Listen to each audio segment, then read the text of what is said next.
The morning sun rose over Harmony Colony like any other day. Juno Park stood on his balcony watching farmers head to their fields. The wheat was growing well this season. His 3 children still slept in their beds. His wife made coffee in the kitchen. Everything felt peaceful and normal. He had no idea this would be the last normal day of his life. Harmony sat on Kepler 442b, a planet that reminded humans of old Earth. Green fields stretched for miles. Clean rivers ran through valleys. The air smelled fresh and sweet. 180,000 people called this place home. Most were farmers and their families. They grew food for 12 different human colonies across the sector. The work was hard but honest. People were happy here. Junho served as the colonial administrator. He handled disputes, managed resources, and kept everything running smoothly. He believed in following the rules. The Galactic Council made laws to keep everyone safe. Those laws said conflicts should be solved with words, not weapons. Junho trusted that system completely. Minho Yun did not share that trust. As chief of security, he saw things differently. Minho had served in Earth's military before retiring to Harmony. He knew how dangerous the galaxy could be.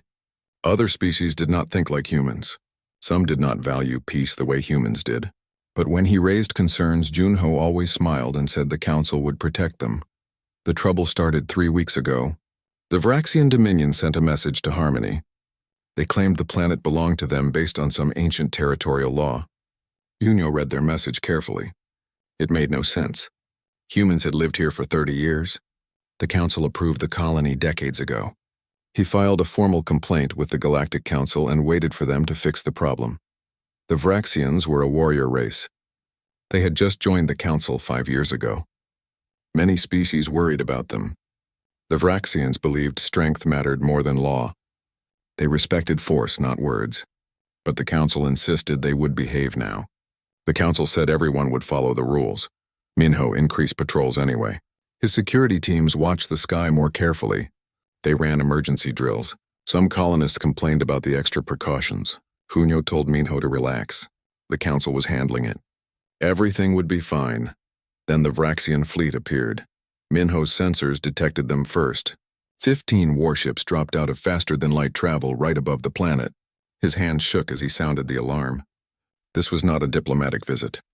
This was an invasion force. Junho rushed to the communication center. He tried to contact the Vraxian commander. He tried to reach the council. He tried to call Earth for help. Nothing worked. The Vraxians jammed every signal. Harmony was alone and cut off. Minho ordered immediate evacuation. Sirens wailed across the colony. People ran from their homes in panic. Parents grabbed their children. Families rushed toward the emergency shelters. But there was not enough time. There was never going to be enough time. The bombardment began 6 minutes after the fleet arrived. Plasma bolts fell from the sky like burning rain. They hit the schools first, then the hospitals, then the residential areas where families lived. The Vraxians were not trying to capture the colony. They were trying to destroy it. Junho ran through the streets trying to help people reach safety. He saw his neighbors dying. He saw children crying for their parents. He saw buildings collapse into rubble. The noise was terrible. The heat was unbearable. The smell of burning flesh made him sick. He found a group of children trapped in a collapsed school. Their teacher was dead. The children screamed in fear. Junho tried to pull the debris away with his bare hands. More plasma bolts fell nearby. The building above them started to crack. Junho threw himself over the children as the ceiling came down. He felt the weight crush him. He heard the children scream. Then everything went dark. Minho watched from the security bunker. His screen showed death everywhere. His small security force could do nothing against warships in orbit. They had some rifles and body armor. The Vraxians had weapons that could level cities. It was not a fight. It was a massacre. He recorded everything. Every explosion. Every death. Every crime the Vraxians committed. If he survived, the galaxy would see this. They would know what happened here. The attack lasted 6 hours. When it finally stopped, Harmony was gone.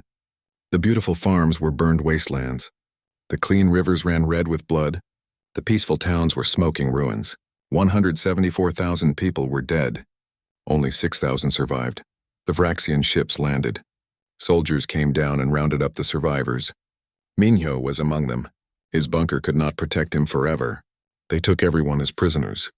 They loaded them onto transport ships like cargo. Before they left, the Vraxian commander sent a message across all council channels. He declared Harmony was now Vraxian property. He warned Earth not to respond. He quoted Council Law 7 Alpha. It said member species could not use military force without council approval. Any retaliation would result in sanctions and expulsion from the galactic community. The message was clear. The Vraxians had killed nearly 200,000 humans, and the Council's own laws protected them. Earth could do nothing without breaking those laws. The Vraxians were sure Earth would not dare. On Earth, Admiral Hana Cho watched the recordings Minho managed to transmit before capture. She sat in her office at military headquarters. The video showed children burning. It showed families crushed under buildings. It showed 6 hours of systematic murder. Her assistant entered quietly. He carried orders from Earth's government. Stand down. Do not respond. Wait for the council to handle it. Follow the law. Hana had served in the military for 35 years. She always followed orders. She believed in discipline and rules. But she kept watching the video. She kept seeing those children die. She kept hearing them scream. At the Galactic Council, Ambassador Nari Kim demanded an emergency session. Delegates from 200 species gathered. Nari showed them the recordings. She showed them the massacre. She demanded immediate action against the Vraxians. The council expressed deep concern. They condemned the violence in strong terms. Then they scheduled an inquiry committee to investigate. The first meeting would be in 6 months. Until then, everyone should remain calm and let the process work. Nari could not believe what she heard. 6 months. They wanted Earth to wait 6 months while survivors rotted in prison camps, while the Vraxians kept their stolen planet, while the murderers went unpunished. She returned to her office and sent an encrypted message to Earth, to Admiral Hana, to the military command. The message was simple. The council will not help us. We are alone. Hana read the message. She looked at the orders telling her to stand down. She thought about Junho Park dying to protect children. She thought about Minho Yoon in a prison camp. She thought about 174,000 dead colonists. Then she made a decision that would change everything. She picked up her secure phone and called a secret meeting. It was time to stop following the galaxy's rules. It was time to remind everyone what humanity really was when pushed too far. The Vraxians thought humans were civilized, peaceful, weak. They were about to learn how wrong they were. For 3 weeks, Earth appeared to follow the rules. Ambassador Nari Kim filed complaint after complaint with the Galactic Council. She attended every committee meeting. She spoke passionately about justice and law. She acted like she believed the system would work. The council members nodded sympathetically during her speeches. They promised to investigate thoroughly. They formed subcommittees. They requested additional documentation. They did everything except actually help. The Vraxians watched these proceedings with amusement. Their representatives mocked Nari openly.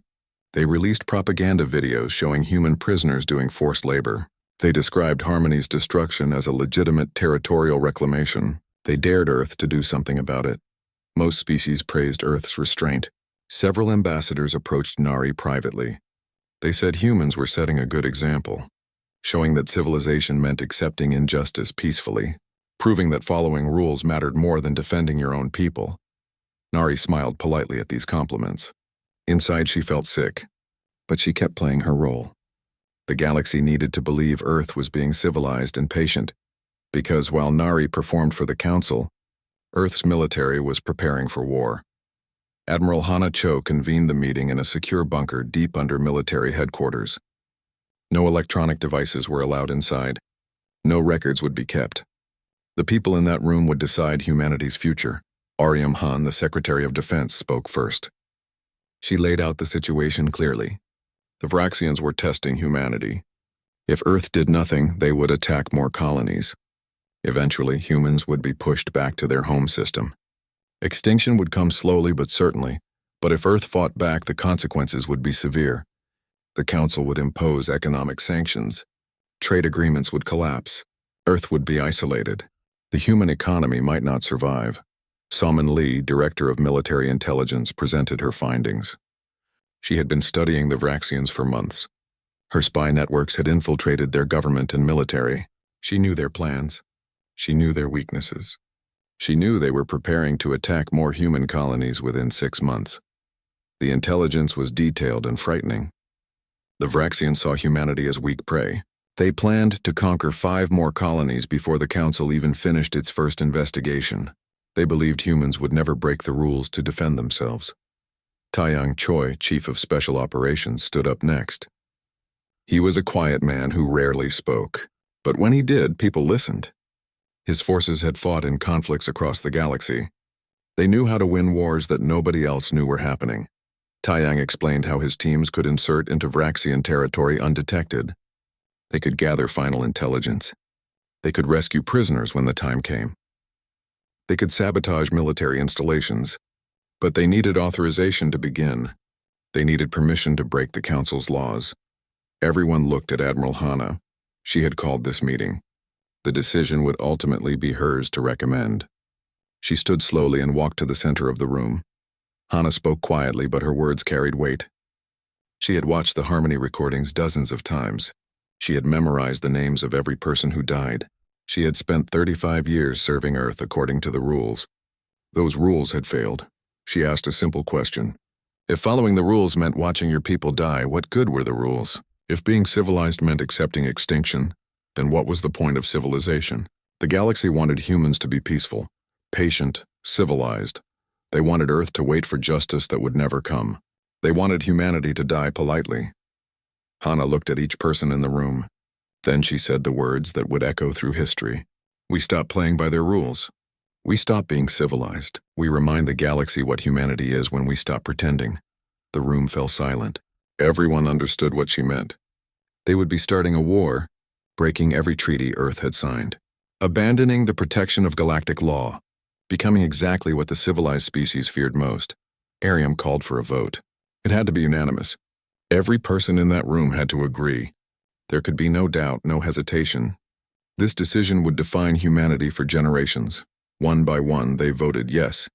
Defense, intelligence, special operations, fleet command, research. Every branch of Earth's military committed to the path ahead. The preparations began immediately. Taeyang's special forces teams disappeared into the shadows. They used hidden routes through space that the Council did not monitor. They moved like ghosts through Vraxian territory. They inserted deep into enemy space and established safe houses. They mapped military bases and command centers. They identified targets.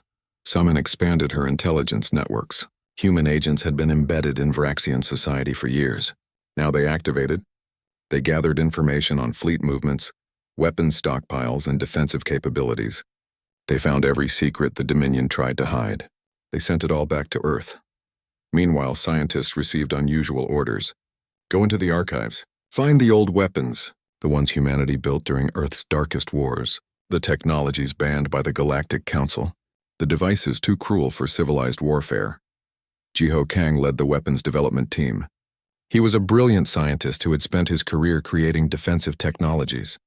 Now he was ordered to create instruments of destruction. He felt sick about it. But he remembered the videos from Harmony. He remembered the children. The research teams pulled dusty files from secure vaults. Nuclear weapons designs, chemical agents, biological weapons, kinetic bombardment systems, AI-driven attack swarms, nanite clouds, every horror humanity once used against itself. They updated the designs, made them more efficient, adapted them for use against Vraxian biology, optimized them for space combat. Within 2 weeks, Earth had an arsenal of weapons that would terrify the civilized galaxy. Admiral Hana reviewed the plans personally. Some weapons were so terrible she hesitated. Did humanity really want to use these? Could they live with themselves afterward? Then she would watch the Harmony recordings again. She would see Junho Park dying to protect children. She would see Minho Yoon watching his world burn. She would see 174,000 corpses. And she would approve the weapons. The fleet prepared in secret. Ships underwent rapid refits. New weapon systems were installed. Attack craft received upgraded engines. Every vessel was loaded with ammunition that the Council had banned centuries ago. Crews received special training. Not the civilized rules of engagement they learned at the academy. Real warfare. Total warfare. How to destroy an enemy completely. How to fight when mercy is not an option. How to win when losing means extinction. Throughout all this preparation, Ambassador Nari continued her performance at the council. She filed more complaints, attended more meetings, made more speeches about patience and law. She became the face of civilized humanity begging for justice. The Vraxians laughed at her. Other species pitied her. Nobody suspected what was really happening. Nobody imagined that behind her diplomatic smile, Earth was preparing to tear the galaxy's rules apart. 3 weeks after the massacre, everything was ready. The fleet was armed. The special forces were in position. The intelligence was complete. The weapons were loaded. Earth had transformed from a civilized council member into a war machine. Admiral Hana stood on the bridge of her flagship. Around her, 400 warships waited in formation. 50,000 crew members prepared for battle. They all knew what they were about to do. They all understood the consequences. Hana received final confirmation. Special forces were ready. Intelligence networks were active. Target coordinates were locked. Ambassador Nari was in position to make the announcement. Everything was aligned. She opened a fleet-wide channel. 50,000 people heard her voice. She did not talk about rules or civilization. She talked about harmony, about murdered children and destroyed families, about a galaxy that valued procedure over justice. She told them that today humanity would show the galaxy its true face, not the civilized mask they had worn, not the peaceful facade they had maintained. The real humanity, the species that fought wars for thousands of years, the apex predator that conquered its own planet. The Vraxians wanted to see what humans were beneath civilization. They were about to get their wish. Admiral Hana gave the order. The fleet jumped into faster-than-light travel. Across 6 sectors, Special Forces teams moved on their targets. On Earth, Ambassador Nari stood up to make one final speech to the Council. The war was beginning, and the galaxy had no idea what was coming. The Vraxian Defense Network detected the human fleet too late. By the time alarms started screaming, 400 Earth warships had already exited faster-than-light travel inside their home system. The Vraxians scrambled to respond. They were not ready. They never imagined humans would actually attack. Admiral Hana did not send a message demanding surrender. She did not give warnings or ultimatums. There would be no negotiations. No chances for the Vraxians to hide behind council law. Earth came to deliver justice, not speeches. The attack began with brutal efficiency. Human ships unleashed weapons the galaxy had not seen in centuries. Nuclear missiles streaked toward military stations. Kinetic projectiles moving at a fraction of light speed smashed into orbital defenses. Energy weapons carved through Vraxian battle cruisers like paper. The Vraxian fleet tried to form defensive formations. Human tactical doctrine destroyed those plans immediately. Earth ships did not maneuver for position or try to disable enemy vessels. They simply obliterated everything in their path. A Vraxian cruiser would target a human destroyer, and 3 human battleships would reduce that cruiser to debris. Across 6 other sectors, the pattern repeated. Special Forces teams hit Vraxian military installations simultaneously. Taiyang Choi personally led the strike on the largest base. His team moved through the facility like death itself. Every guard they encountered died instantly. Every door they passed was sealed behind them. Every computer system they accessed was stripped of data, then destroyed. The Vraxians tried to defend their bases. Human Special Forces used tactics no civilized military would employ. They set traps with captured Vraxian soldiers as bait. They poisoned water supplies. They hacked environmental systems to create deadly malfunctions. They fought without mercy or honor. They fought to win. At one installation, Vraxian commanders tried to use civilian workers as shields. They herded non-combatants into strategic positions, assuming humans would not fire. Taeyang's team proved them wrong. The mission objective mattered more than minimizing casualties. The base was destroyed. The civilians died. The human soldiers felt sick about it but completed their mission anyway. Meanwhile, other Special Forces teams focused on the prison camps. They had one priority above all others: get the Harmony survivors home. Minho Yoon sat in his cell when the explosion started. He had been a prisoner for 3 weeks. The Vraxians worked him 16 hours a day in their factories. They beat him when he moved too slowly. They starved him to save costs. He had watched dozens of other prisoners die from exhaustion and abuse. When the walls blew open, Minho thought he was hallucinating. Then he saw them. Human soldiers in black armor. Real Earth military. They moved through the camp, killing every guard. No prisoners were taken. No mercy was shown. The Vraxians who had tortured humans for weeks died screaming. A soldier approached Minho. The voice behind the helmet was gentle. "Time to go home, sir. We have transport ships waiting. Earth sent us for you." Minho could not speak. He just nodded and let them help him walk. Around him, other survivors emerged from cells. Families reunited. People wept with relief and disbelief. Earth had not abandoned them. Earth had come back. The rescue teams worked quickly. They evacuated 4,800 prisoners in less than 2 hours. Then they planted charges throughout the camp. When they left, the prison complex exploded into a fireball visible from orbit. Nothing would be left to hold humans ever again. Back in the Vraxian home system, the battle continued. Admiral Hana watched from her command center as the enemy fleet crumbled. The Vraxians fought bravely. They were skilled warriors, but they were not prepared for total warfare. They expected humans to fight with honor and restraint. They were wrong. Human ships accepted heavy damage to ensure kills. If a human destroyer was crippled, it would ram the nearest enemy vessel before its crew evacuated. Damaged human ships refused to retreat. They fought until they were destroyed or until every enemy in range was dead. The casualty reports troubled Hana. Earth was losing ships and crews at a terrible rate. But the strategy worked. For every human ship lost, 3 Vraxian vessels died. The math was brutal but effective. At the Galactic Council, Ambassador Nari Kim stood before the assembled delegates. She had requested an emergency session. Most species assumed she would beg for help. They were mistaken. Nari calmly informed the Council that Earth was withdrawing from their jurisdiction. Effective immediately, humanity no longer recognized Council authority. Earth would no longer follow their laws or respect their procedures. The civilized galaxy had failed to protect human lives. Therefore, humans would protect themselves. The chamber erupted in chaos. Delegates shouted questions and accusations. How dare Earth act unilaterally? How dare they break the peace? How dare they make war without authorization? Nari let them shout. Then she played the harmony recordings. 6 hours of massacre, 174,000 dead. Children burned alive. Families crushed under buildings. She made them watch it all. When the recordings ended, silence filled the chamber. Nari spoke into that silence. She reminded them how the Council responded to this atrocity, with deep concern, with committees, with a 6-month investigation schedule.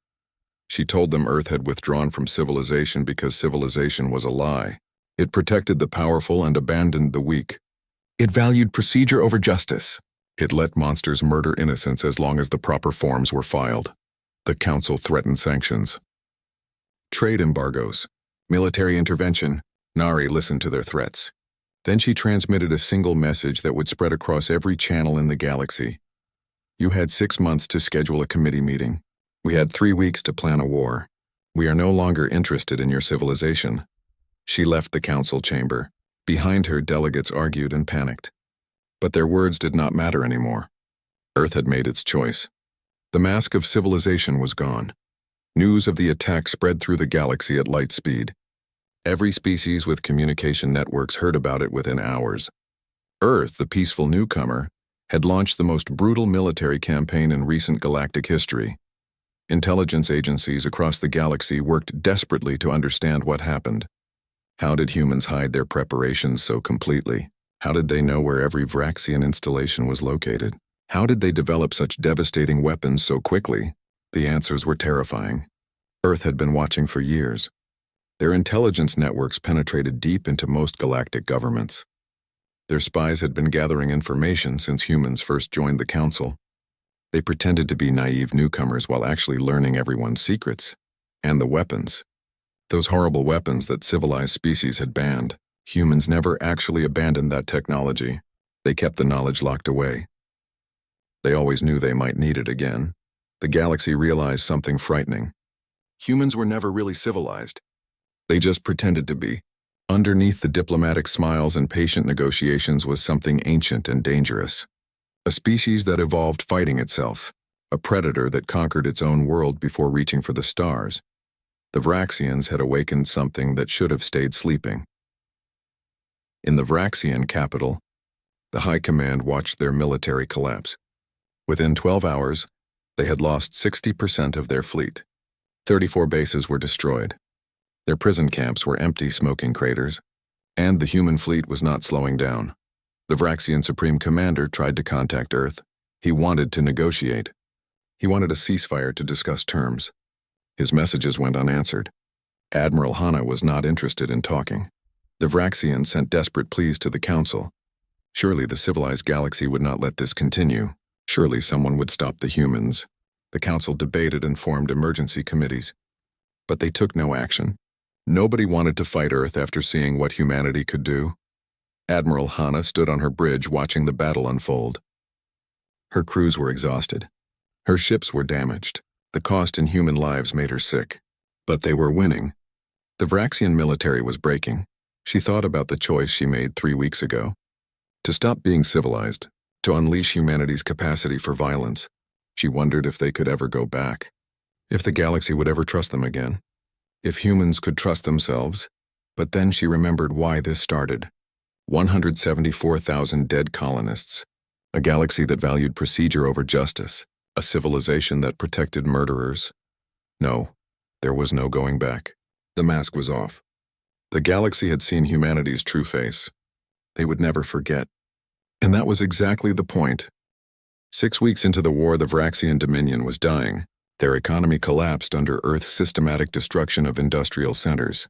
Their military was reduced to scattered remnants hiding in deep space. Their subject species were in open revolt, seeing weakness in their former masters. But the Vraxian High Command refused to surrender. They could not defeat Earth militarily. That much was clear. So they decided to make the cost of war unbearable. If humans wanted to be uncivilized, the Vraxians would show them true savagery. The attack on New Sol came without warning. The colony housed 80,000 humans, mostly families who worked in the orbital manufacturing stations. It was peaceful and undefended. The perfect target. Vraxian stealth ships slipped past Earth's defensive perimeter. They did not use conventional weapons. Instead, they deployed biological agents specifically designed to kill humans. Invisible death rained from the sky. People started dying within hours. The disease spread faster than anyone could track. Victims suffered terribly. Their bodies broke down from the inside. Medical teams could do nothing.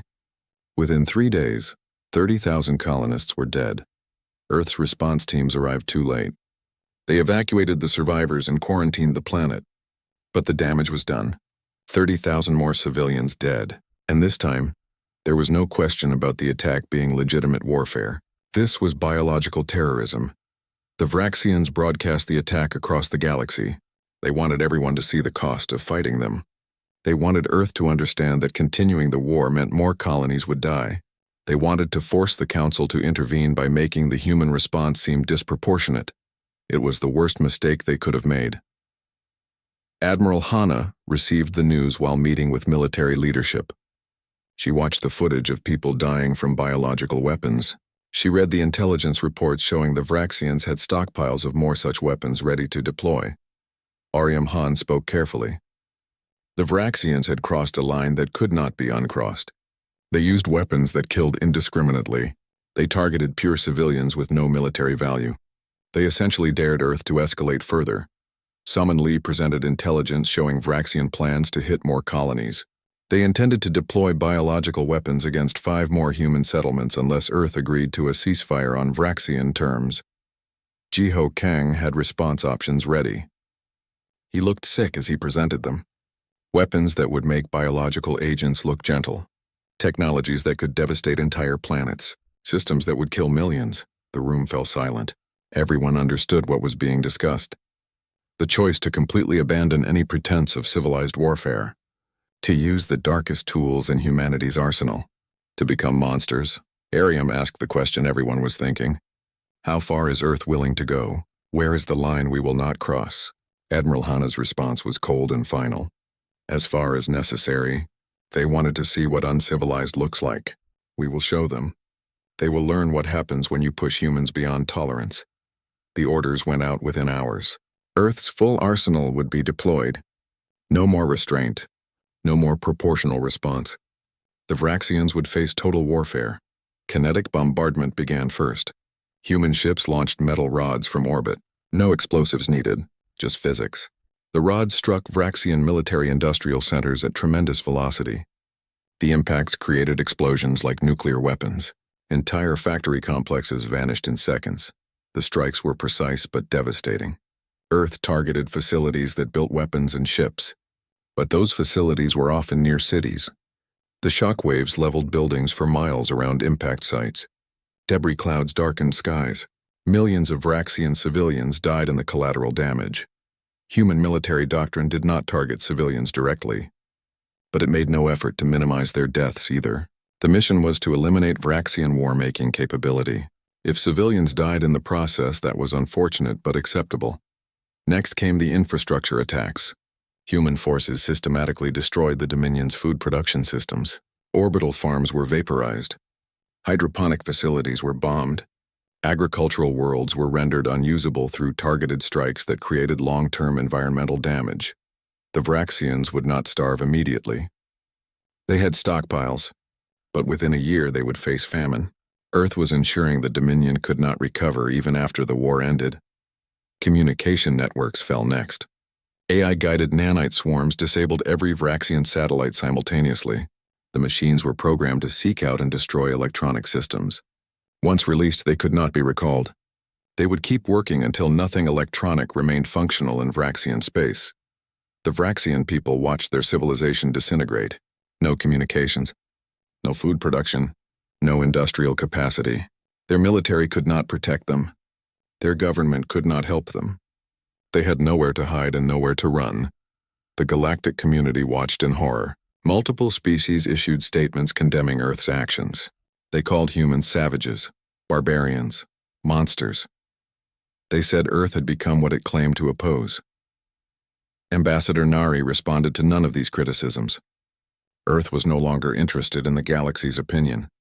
The time for words had passed.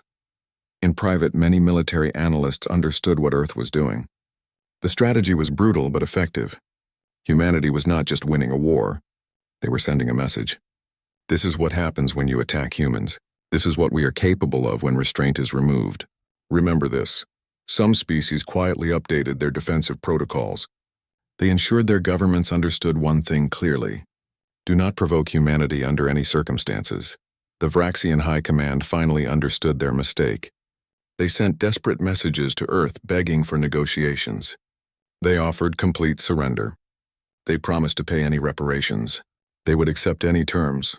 Just please stop the destruction. Admiral Hana read their pleas. She felt no sympathy. She remembered Harmony. She remembered New Soul.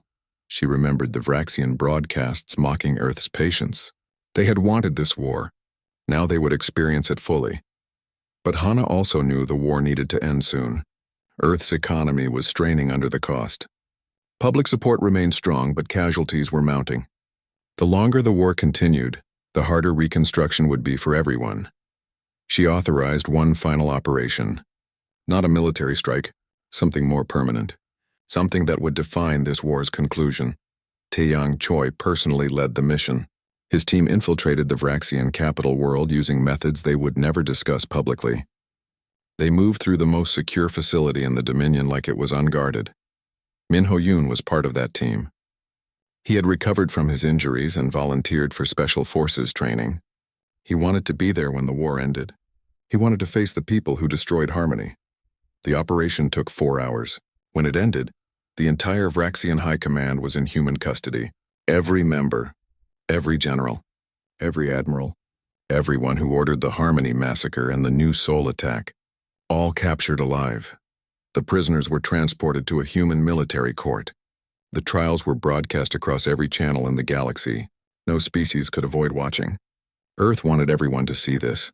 The evidence was comprehensive and damning. Communications ordering the Harmony attack. Video of commanders planning the New Soul biological strike. Intelligence showing they intended to kill millions more humans. The Vraxian leaders tried to defend their actions. They cited military necessity and territorial rights. Their defenses were pathetic. The verdicts were unanimous. Guilty of war crimes. Guilty of crimes against sentient beings. Guilty of genocide. The sentences came swiftly. Execution. The council immediately protested. Civilized species do not execute prisoners of war. The proper response is imprisonment or exile. Killing defenseless captives is barbaric. Minho delivered Earth's response during a public statement. He stood before cameras from across the galaxy. His voice was steady and cold. We told you we stopped being civilized. These beings murdered 200,000 humans. They used biological weapons on civilians. They would have killed millions more. They deserve death, and that is what they will receive. The executions were carried out publicly. No ceremony. No final words. Just justice delivered quickly and permanently. The galaxy watched and understood. Humanity was no longer bound by civilized constraints. After the executions, the Vraxian government officially surrendered. What remained of their military laid down arms. Their territory was placed under Earth's supervision. The dominion that once threatened human existence was broken completely. The war had lasted 89 days. It felt like years. Earth had won. The victory was absolute and terrifying. But as Admiral Hana looked at the final casualty reports, she wondered what humanity had become. Human military casualties. 27,000 dead. Vraxian military casualties, 8 million. Vraxian civilian deaths from infrastructure collapse and collateral damage. 40 million. They had shown the galaxy what uncivilized looked like. The question now was whether they could ever put the mask back on. The war was over. Victory celebrations erupted across Earth, streets filled with people cheering and crying with relief. Humanity had faced an existential threat and survived. More than survived. They had crushed their enemy completely, but Admiral Hanacho did not celebrate. She stood alone in her office looking at reports that the public would never see. 27,000 human military personnel dead, good people who followed her orders and paid with their lives. Each name felt like a weight on her soul. Then there were the Vraxian numbers. 8 million military casualties. That was expected in war, but 40 million civilian deaths. 40 million people who died because infrastructure collapsed, because food production was destroyed, because humanity decided those deaths were acceptable collateral damage. Hana had ordered those strikes. She approved the strategy. She knew civilians would die and she gave the command anyway. The knowledge sat in her chest like a stone. Yes, the Vraxians started it. Yes, they would have killed more humans. But did that justify 40 million deaths? She thought about her career. 35 years of service. Countless missions completed. Rules followed. Honor maintained. All of it leading to this moment where she became responsible for the deaths of millions. History would remember her name. She was not sure if that was good or terrible. Jiho Kang felt similarly haunted. His laboratories developed the weapons that devastated the Vraxian dominion. He was a scientist. His purpose was to understand the universe and help humanity thrive. Instead, he created tools for destruction. The weapons were being sealed away now, locked in secure vaults, classified as forbidden technology. But Jiho knew the truth. The weapons could not be unmade. The knowledge could not be forgotten. Humanity now possessed the capability for extinction-level warfare. That capability would exist forever. He established protocols to prevent accidental or unauthorized use, multiple layers of security, psychological screening for anyone with access, treaties forbidding deployment without unanimous approval from Earth's leadership. But would it be enough? History suggested otherwise. Taeyang Choi's special forces returned home as heroes. People thanked them for their service, offered them drinks, treated them as saviors. But Taeyang saw the looks in his soldiers' eyes. They had done things that civilized people do not do. They had crossed lines that cannot be uncrossed.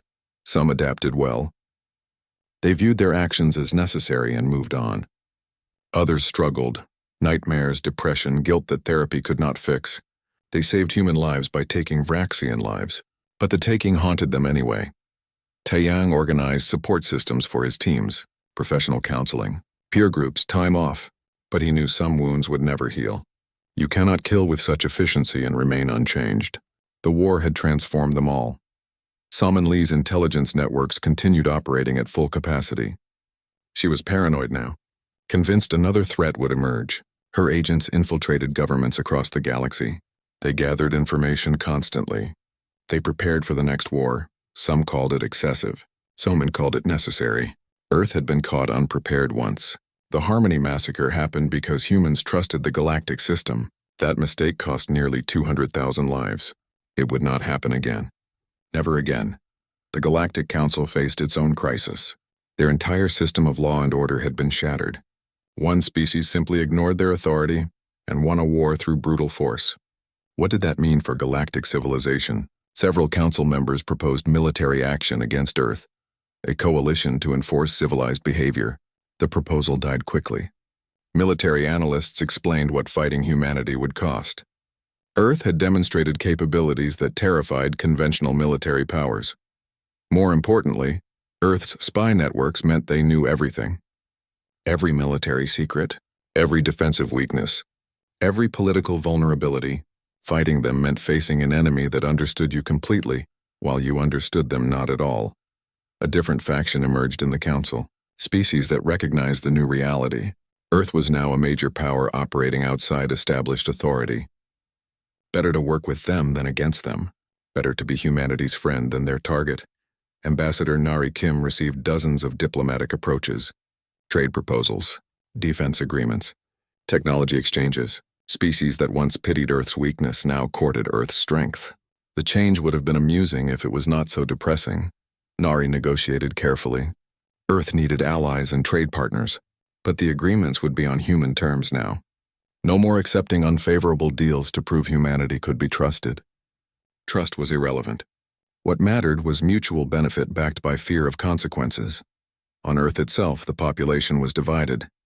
Victory parades filled streets in some cities, but protests erupted in others. Many humans were horrified by what their government did. 40 million dead. Was revenge worth that price? Peace activists organized demonstrations.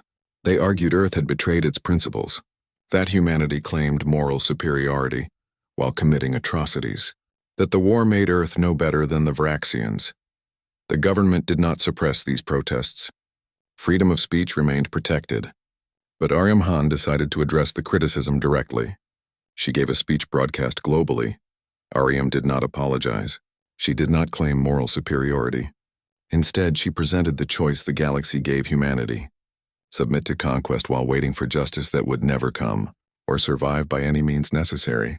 She displayed footage from Harmony, the massacre of 174,000 colonists, the Vraxian High Command laughing about it, the Council scheduling a committee meeting 6 months away, then footage from New Sol, biological weapons killing 30,000 civilians, the Vraxians threatening to do it again.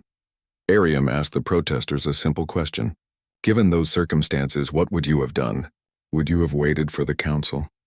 Would you have sacrificed more colonies? Would you have submitted to slow extinction? She reminded them that war always has costs, that choosing to fight means accepting terrible consequences, that the alternative was watching humanity die colony by colony, while following rules that protected their enemies. The speech changed public opinion significantly. Protests diminished, though they did not disappear entirely. Most humans accepted the difficult truth. Their government made the only choice possible. The moral weight of that choice would have to be carried. The Vraxian people faced generations of rebuilding. Their military was gone. Their government was disbanded. Their territory was divided among species they once enslaved. Those former subjects now controlled Vraxian worlds, and they remembered centuries of oppression.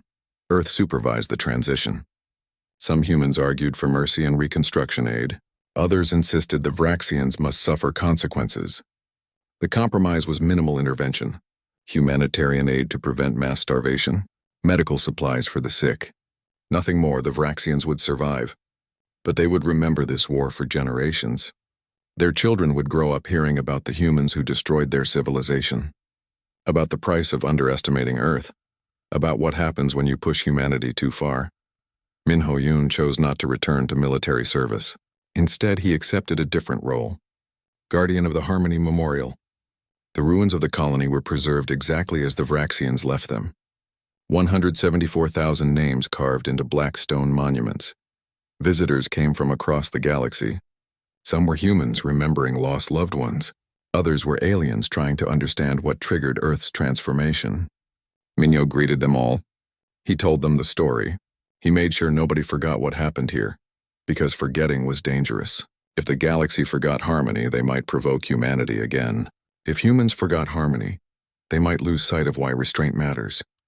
The memorial served as a reminder for everyone. This is what starts wars. Remember and do better. Admiral Hana announced her retirement 6 months after the war ended. She was only 60 years old. She could have served another decade. But she was tired. Tired of command. Tired of making decisions that killed millions. Tired of being the person who unleashed humanity's darkest capabilities. Her replacement was younger. Someone who understood that peace required the capacity for violence. Someone who would maintain Earth's military strength while hopefully never needing to use it. Hana retired to a quiet colony far from Earth. She grew a garden. Read books. Avoided news about military affairs. But she could not escape what she had done. The dreams came every night. Burning cities. Dying children. Numbers scrolling endlessly. 27,000. 8 million. 40 million. Sometimes she wondered if she made the right choice, if there was another way, if she should have tried harder to find a peaceful solution. But then she would remember the alternative. More massacres, more colonies destroyed, humanity slowly erased while waiting for justice. No, she made the only choice possible. The weight of that choice would be hers to carry forever. That was the price of command, the cost of keeping humanity alive. Across the galaxy, the new order solidified. Earth operated independently, maintaining trade but refusing council authority. No species openly threatened human interests. The humans had proven they could be civilized. But they had also proven that civilization was a choice they could revoke.